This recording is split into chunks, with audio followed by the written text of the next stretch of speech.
sizga rozi dilimni tortaman nochor bo'lib endi ranju g'alamni mendan judo qildilar bugun o'z sevgilimni mendan judo qildilar bugun o'z sevgilimni Shabona noz aytadi javon umrim xor bo'ldi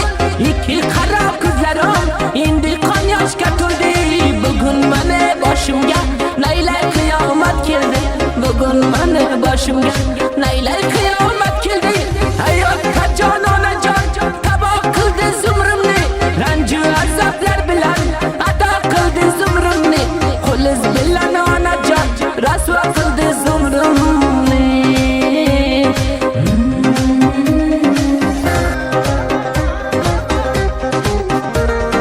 nima uchun otajon so'ramadingiz bir qalla noiloj qabul qildim men ojiz bechora qalbimga xanjar urar qildingiz pora pora qalbimga xanjar urar qildingiz pora pora meni ko'nglim yo'g'ingga nega majbur qildingiz zori giryon yig'latib ko'zlarim ko'r qildingiz qo'liz bilan qizizni zinda bagur qildingiz qo'liz bilan qizizni zinda bagur qildingiz mendan judo qildingiz shu sevgan jononimni bundan ko'ra yaxshi edi ursangiz gardonimni sizga halol qilarman to'ksiz qizil qonimni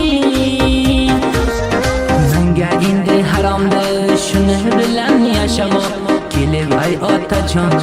uring qalbimga pichoq uni bilan yashashlik menga misoli tuzoq uni bilan yashashlik menga misoli tuzoq shu nomardni qo'li